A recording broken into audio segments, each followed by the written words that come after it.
रघुवंशियों के समाज में जहां तक भी कोई होगा, उस समाज में ऐसे अनुचित वचन आज तक किसी ने नहीं कहे होंगे जैसे अनुचित वचन रघुकुल शिरोमणि श्री रामचंद्र जी को उपस्थित जानते हुए भी महाराजा जनक ने कहे हैं। हे सूर्यकुल रूपी कमल के सूर्य सुनिए, मैं अभिमान से नहीं स्वभाव से कहता हूं, यदि आपकी आज्ञा पाऊं तो मैं सारे ब्रह्मांड को गेंद की तरह उठाकर कच्चे घड़े के समान फोड़ सकता हूं। मैं सुमेर पर्वत को गाजर और मूली की तरह तोड़ सकता हूं। फिर ये पुराना धनुष तो चीज ही क्या है। अब तो न सही जात पीर, रघुवीर धीर, तीर सम लगे हैं बैन।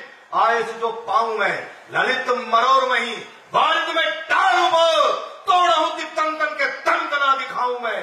राव रो प्रताप बल सांची कहूं रघुवीर, मैं लाऊं उखाड़ चित छोड़ लधाऊं मैं। अटक रहे हो कहां, अटक रहे हो कहां, निकारो मुक्ते बैन, झटक सरासन को चटक चढ़ाऊं मैं। तोड़हूं छत्रक दंड जिमी, तोड़हूं छत्रक दंड जिमी, तो प्रताप बलनाथ, जो ना करहूं प्रभु पद शपथ, पुनः न धरो धनु हाथ, पुनः न धरो धनु हाथ, नाथ या ही प्रण रोपऊं, उलटते ब्रह्मांड यदि क्षण में कोपऊं। इन राजन संग हार मान, ना ही मुख मोड़ूं, चरण कमल उरुराथ नाथ, पल में धनु तोड़ूं। सच्चे योद्धा, सच्चे क्षत्रिय अपमान नहीं सह सकते हैं, जिनको सुनने की ताव नहीं वे चुप कैसे रह सकते हैं। रघुवंश राम जी के होते, रघुवंश राम जी के होते, अनुचित वाणी कह डाली है, ये शब्द हृदय में चुभते हैं, पृथ्वी वीरों से खाली है।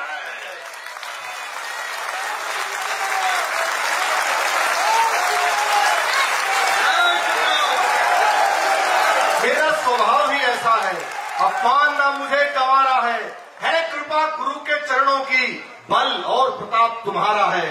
अभिमान त्याग कर कहता हूं, अभिमान त्याग कर कहता हूं, आदेश आपका पाऊं मैं तो इस धनुआ की क्या विसात, सारा ब्रह्मांड उठाऊं मैं।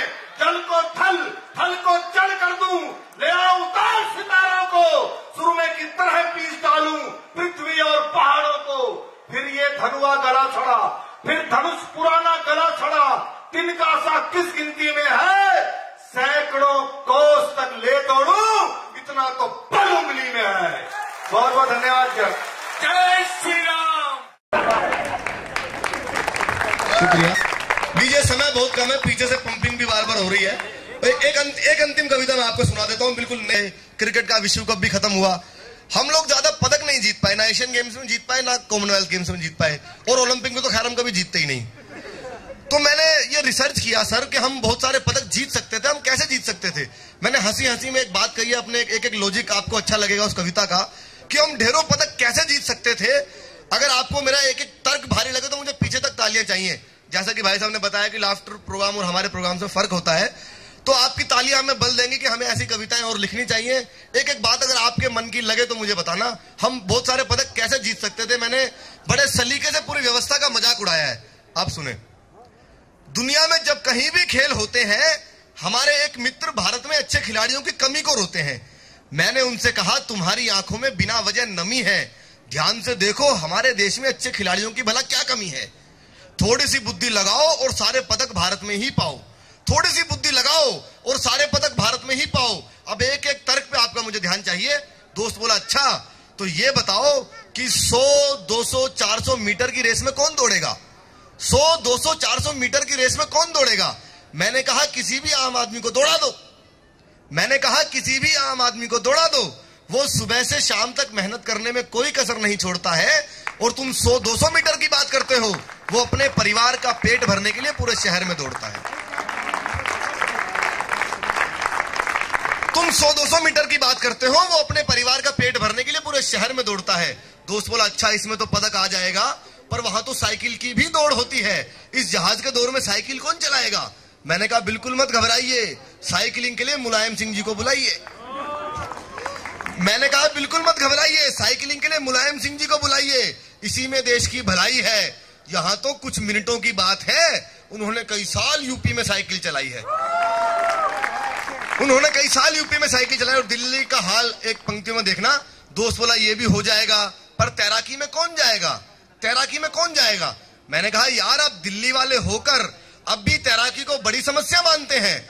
अब तो जल भराव इतना होता है कि बच्चे बच्चे तैरना जानते हैं।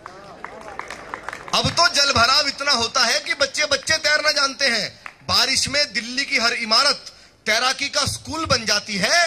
घंटे भर में सारी सड़कें गलियां स्विमिंग पूल बन जाती है। घंटे भर में सारी सड़कें गलियां स्विमिंग पूल बन जाती है। और मीडिया पर एक व्यंग देता हूं, आपको लगे कविता का सबसे प्यारा व्यंग आपको सौंपता हूं, सुने। दोस्त बोला ये भी हो जाएगा, पर इतना भारी वजन कौन उठाएगा, वेट लिफ्टिंग में कौन जाएगा। मैंने कहा मीडिया वाले। बोला वेट लिफ्टिंग में कौन जाएगा, इतना भारी वजन कौन उठाएगा। मैंने कहा मीडिया वाले। दोस्त बोला कैसे। मैंने कहा ऐसे। शिल्पा शेट्टी ने नाक की प्लास्टिक सर्जरी कराई, राखी सावंत की टूटी सगाई। जब ये ऐसी ऐसी गंभीर महत्वपूर्ण राष्ट्रीय समस्याओं को उठा सकते हैं। शिल्पा शेट्टी ने नाक की प्लास्टिक सर्जरी कराई, राखी सावंत की टूटी सगाई। जब ये ऐसी ऐसी गंभीर महत्वपूर्ण राष्ट्रीय समस्याओं को उठा सकते हैं, तो क्या ये 100-200 किलो का वजन नहीं उठा सकते हैं। वैसे भी उठाने के मामले में मीडिया वाले राष्ट्रीय एकता दर्शाते हैं। जिस खबर को एक चैनल नहीं उठा पाता उसे सारे मिलकर उठाते हैं। जिस खबर को एक चैनल नहीं उठा पाता उसे सारे मिलकर उठाते हैं। बोला अच्छा फ्री स्टाइल कुश्ती यानी कि रेसलिंग। मैंने कहा मनमोहन सिंह जी को ले जाओ। मैंने कहा मनमोहन सिंह जी को ले जाओ, किसी से भी भिड़वाओ। उनके सामने आते ही बड़े बड़े पहलवानों के दिन बीत जाएंगे और अपने मनमोहन सिंह जी बिना लड़े जीत जाएंगे। दोस्त बोला यार बिना लड़े तो चैंपियन नहीं बन सकते।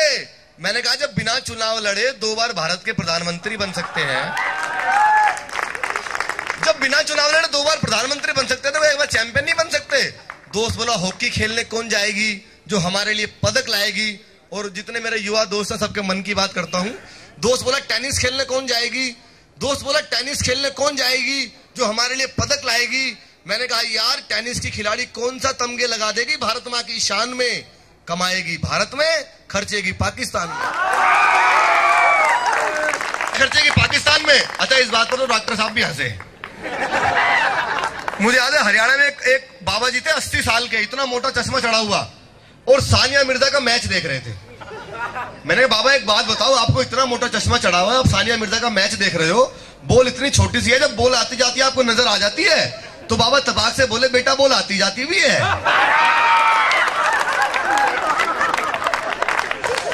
बोला कमाएगी भारत में, खर्चेगी पाकिस्तान में। अच्छा पीछे पुलिस वाले भाई साहब बैठे हैं, अंकल बैठे हैं, हम लोग इन पर बहुत मजाक कर देते हैं, लेकिन सर आपके मन की बात मैं करता हूं, इनके समर्थन में एक बात करता हूं। अगर बात सही लगे तो पूरी पंक्तियां इनको समर्पित है। दोस्त बोला यार हमारी पुलिस का निशाना बहुत पक्का है। बिल्कुल ठीक बात बोल रहा हूं। दोस्त बोला यार हमारी पुलिस का निशाना बहुत पक्का है, क्यों ना इन्हें निशानेबाजी में भेज दिया जाए, शायद एक आध पदक ही जीत जाए। मैंने कहा माना कि हमारी पुलिस का निशाना पक्का है, पर वहां दाल गलेगी नहीं, क्योंकि इन्हें सरकारी पुरानी जंग लगी बंदूक चलाने की आदत है। निशानेबाजी की नई राइफल इनसे चलेगी नहीं। दोस्त बोला हॉकी खेलने कौन जाएगा भाई। कविता की अंतिम पंक्तियां सुने। दोस्त बोला हॉकी खेलने कौन जाएगा भाई। मैं रुआसा होके बोला हॉकी की याद तुझे भी सबसे अंत में आई। मैं रुआसा होके बोला हॉकी की याद तुझे भी सबसे अंत में आई। बोला छोड़ो ना दीपक भाई, ये बताओ कि हमारे हारने और शर्मिंदगी के दिन कब बीतेंगे, हम ढेरों ढेरों पदक कब जीतेंगे। मैंने कहा हमारे खिलाड़ियों की आत्मा गरीबी में पड़ी झोपड़ियों में रोती है, क्योंकि खेलों के नाम पर सिर्फ और सिर्फ राजनीति होती है। और जिस दिन भी ये राजनीति हमारे खेलों से हट जाएगी, उसी दिन हमारी धरती स्वर्ण पदकों से पट जाएगी, पट जाएगी, पट जाएगी। बहुत बहुत शुक्रिया।